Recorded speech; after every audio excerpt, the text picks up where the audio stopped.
आज बात करते हैं एक ऐसे सुपर हाईवे की जो, जानते हैं, सिर्फ सड़कों और पटरियों का नहीं है। ये बना है महत्वाकांक्षा से। एक ऐसा जबरदस्त प्रोजेक्ट जो 3 महाद्वीपों को जोड़ने वाला है और सच कहूं तो ग्लोबल ट्रेड की पूरी तस्वीर हमेशा के लिए बदल सकता है। तो चलिए आज गहराई से समझते हैं भारत मध्य पूर्व यूरोप इकोनॉमिक कॉरिडोर, या जिसे हम आईमैक कह रहे हैं। और इसकी शुरुआत हुई थी 2023 के G20 समिट में, एक ऐसी घोषणा जिसने दुनिया भर का ध्यान अपनी तरफ खींच लिया। और देखिए, ये सिर्फ एक बयान नहीं था, ये एक तरह से एक नए ग्लोबल इकोनॉमिक दौर की शुरुआत का ऐलान था। तो इस पूरे प्रोजेक्ट का सबसे बड़ा वादा क्या है? वो छिपा है इस एक नंबर में, 40%। जरा सोचिए, इसका मतलब क्या है? भारत और यूरोप के बीच सामान भेजने का जो टाइम है और जो खर्चा है, वो करीब करीब आधा हो जाएगा। ये तो ट्रेड की दुनिया में एक असली गेम चेंजर है। मतलब हर चीज तेज, सस्ती और कहीं ज्यादा असरदार। तो सवाल उठता है कि ये IMEC आखिर है क्या? देखिए, ये सिर्फ कोई सड़क या रेल लाइन नहीं है, बिल्कुल नहीं। ये एक मल्टी मॉडल नेटवर्क है जिसमें जहाज भी हैं, ट्रेनें भी हैं, एनर्जी पाइपलाइंस हैं और यहाँ तक कि डेटा केबल्स भी शामिल हैं। और हाँ, कई एक्सपर्ट्स इसे चीन के जो बेल्ट एंड रोड इनिशिएटिव है ना, उसके एक स्ट्रैटेजिक जवाब के तौर पर भी देखते हैं।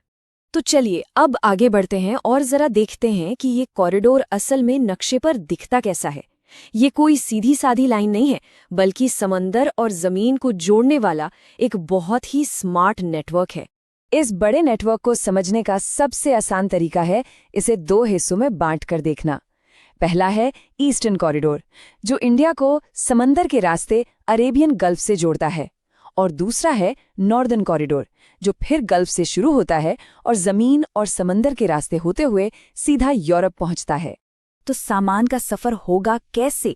चलिए एक कल्पना करते हैं। मान लीजिए एक कंटेनर मुंबई से जहाज पर लोड होता है। वो पहुंचता है UAE। वहां वो उतरता है और फिर एक ट्रेन पर सवार हो जाता है, जो सऊदी अरब और जॉर्डन को पार करते हुए पहुंचती है इजराइल के हाइफा पोर्ट। वहां से वो फिर से एक जहाज पर चढ़ता है, पहुंचता है ग्रीस, और बस फिर वहां से पूरे यूरोप में कहीं भी। मतलब शिप से ट्रेन और फिर ट्रेन से वापस शिप, एक बेहद ही मॉडर्न और सीमलेस सफर।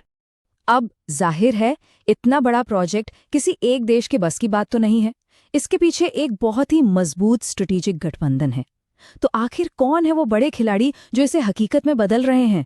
इस पूरे कॉरिडोर का जो स्टार्टिंग पॉइंट है वो है भारत। भारत का जो इतना बड़ा मैन्युफैक्चरिंग बेस है और यहाँ से जो इतना एक्सपोर्ट होता है, वो इसे ईस्टर्न साइड का सबसे जरूरी पार्टनर बनाता है। और भारत के लिए तो ये अपने प्रोडक्ट्स को यूरोपियन मार्केट्स तक तेजी से पहुंचाने का एक सुनहरा मौका है। अब आते हैं सऊदी अरब पर, जो इस प्रोजेक्ट के बिल्कुल सेंटर में है। वो एक तरह से लैंड ब्रिज का काम कर रहा है। अपने विजन 2030 के तहत सऊदी अरब बड़े बड़े रेल प्रोजेक्ट्स में भारी पैसा लगा रहा है, और यही प्रोजेक्ट्स इस कॉरिडोर की रीढ़ की हड्डी बनेंगे। और फिर है इसके स्ट्रेटेजिक स्पॉन्सर्स, अमेरिका और यूरोपियन यूनियन। ये इस पूरे प्रोजेक्ट को स्ट्रेटेजिक और फाइनेंशियल दोनों तरह की बैकिंग दे रहे हैं।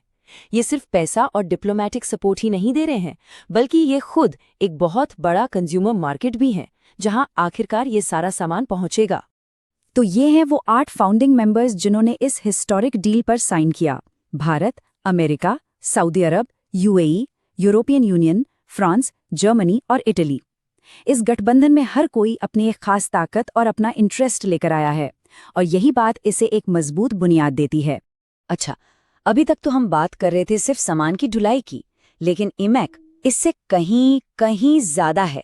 और यहीं पर आकर ये प्रोजेक्ट सच में फ्यूचरिस्टिक हो जाता है। चलिए इसकी 3 अलग अलग लेयर्स को समझते हैं। IMEC की असली ताकत पता है क्या है? वो ये है कि ये एक नहीं बल्कि 3 कॉरिडोर एक साथ हैं। सोचिए, पहला सामान के लिए एक फास्ट ट्रेड रूट, दूसरा फ्यूचर की एनर्जी यानी ग्रीन हाइड्रोजन के लिए एक एनर्जी पाइपलाइन, और तीसरा हाई स्पीड इंटरनेट के लिए एक डिजिटल सुपर हाईवे। ये एक पूरी तरह से इंटीग्रेटेड विजन है, और ये बड़ी अच्छी तरह से दिखाती है कि ये तीनों लेयर्स साथ में काम कैसे करेंगी। मतलब एक तरफ तो रेल और पोर्ट्स को मॉडर्न बनाया जाएगा, दूसरी तरफ हाइड्रोजन और बिजली भेजने के लिए पाइपलाइन और ग्रिड्स बिछाई जाएंगी, और इन्हीं के साथ साथ समंदर के नीचे हाई स्पीड इंटरनेट के लिए फाइबर ऑप्टिक केबल भी डाली जाएगी। सब कुछ एक साथ। अक्सर इस प्रोजेक्ट का कंपैरिजन चीन के बेल्ट एंड रोड इनिशिएटिव यानी BRI से होता है, लेकिन इन दोनों में ना जमीन आसमान का फर्क है। देखिए, IMEC कई देशों की एक मिली-जुली कोशिश है जो नियमों और प्राइवेट इन्वेस्टमेंट पर चलती है। वहीं BRI पूरी तरह से चीन पर सेंटर्ड है और अक्सर भारी भरकम सरकारी कर्जों पर टिका होता है। यहाँ तक कि एनर्जी को लेकर भी फर्क है। IMEC का फोकस फ्यूचर के ग्रीन हाइड्रोजन पर है। लेकिन कोई भी इतना बड़ा प्रोजेक्ट बिना चुनौतियों के तो आता नहीं है। IMEC का आइडिया जितना शानदार है ना, इसके रास्ते में मुश्किलें भी उतनी ही बड़ी हैं। तो चलिए अब एक बैलेंस्ड नजर डालते हैं कि इस ग्रैंड प्रोजेक्ट के सामने आखिर क्या-क्या चैलेंज है।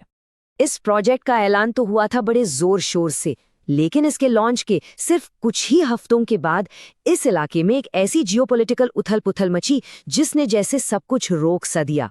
सबसे बड़ी और सबसे पहली चुनौती तो है इजराइल गाजा संघर्ष।